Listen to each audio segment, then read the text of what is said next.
With the mortgage rates changing, find out in this video what you need to know.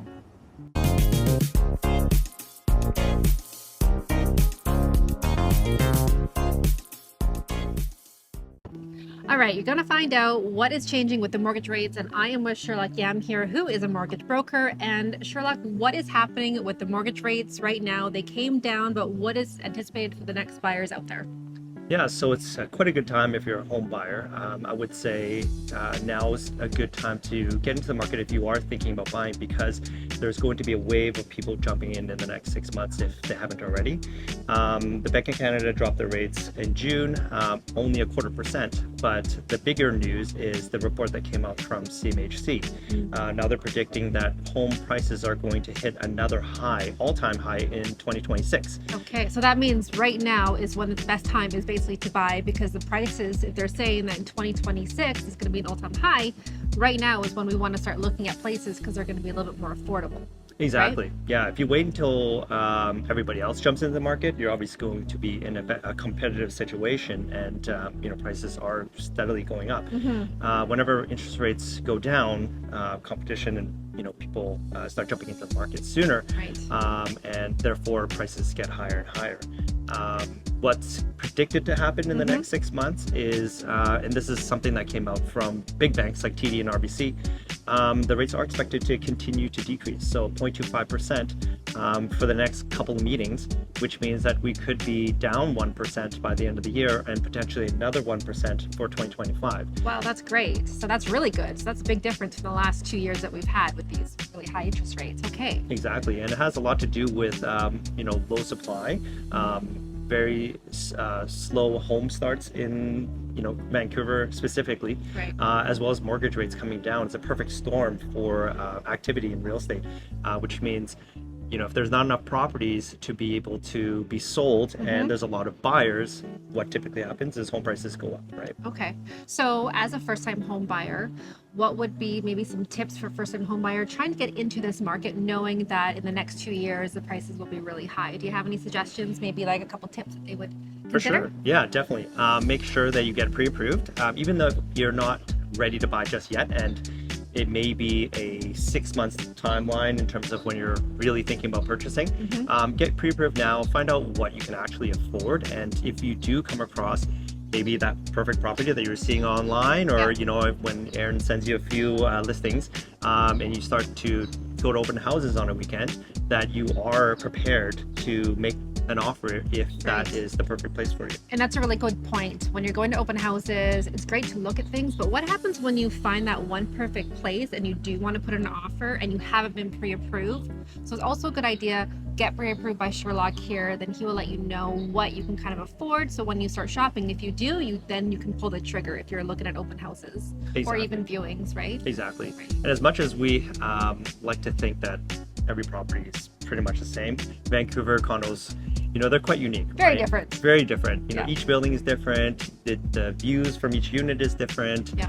The layouts are very different. So it's quite unique in a sense. And so you never know what you will see that you'd like, and you want to be prepared in case you come across that situation where you need to move quickly.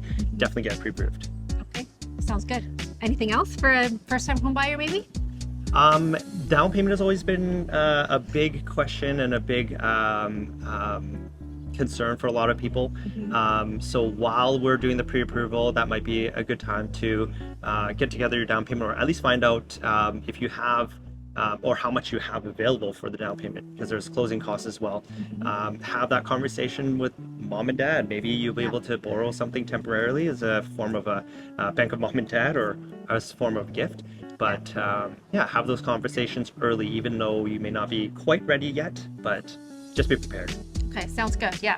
So all different options for everybody to take in consideration. And if you're looking for more in-depth detail about how to save some money, or maybe options of places to find money, or what you think you're qualified, or what kind that you need for a down payment, you're definitely going to want to reach out to Sherlock, and I'll leave his contact details down below. Is there anything else that we should be thinking about now with our real estate, with the mortgage rates? So I think the next one's coming down the next couple months. There's a right? Bank of Canada meeting in July, and then another one in September. I would say the tone is that the rates will likely drop down another 0.25% either July or either September or even both. I think the report from RBC said that it will be for the next 4 meetings in a row that we're going to be dropping 0.25%. I think that's a little bit aggressive, but even if it's one out of the two, that's still going to make a big difference. Keep in mind that the fixed rates are based on bond yields, and those do adjust accordingly as well. Maybe not directly with the Bank of Canada, but it does have an effect. So even though rates may be in the 4.99% range right now, by the time you're ready to purchase, it could be 4.5 or 4.25. I see. But yeah, just be prepared. Do you think that most people are taking variable rates right now then because they know that, or they're hoping that it's going to be coming down, and it's better for them? Or is it a mix? It's a longer conversation to have, but it's one of those things where risk tolerance is very important.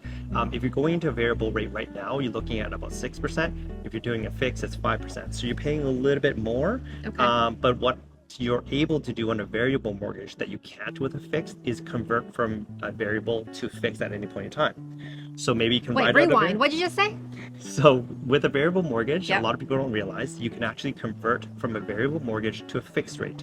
So what some people are doing, and this is a strategy that are adopted by some, is to do a variable rate for now as the rates continue to decline, and say in January, when the fixed rates are now down to say 4%, convert that into the fixed rate at 4% versus choosing 4.99 now and not having the ability to go back into variable. So that's a great idea. That's a wonderful idea. I bet you a lot of people are thinking about that, or now after watching this, they're going to be thinking about that. That's a great idea.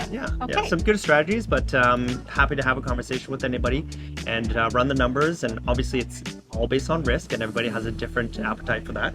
So happy to have that conversation. Sounds good. And just remember, it's not about the timing of the market. It's also the time spent in the market, right? So it's always a good idea to get your feet wet and kind of learn about the real estate market. So if anybody has any questions, again, Sherlock Yam is here. He's a mortgage broker. I will leave his contact details down below.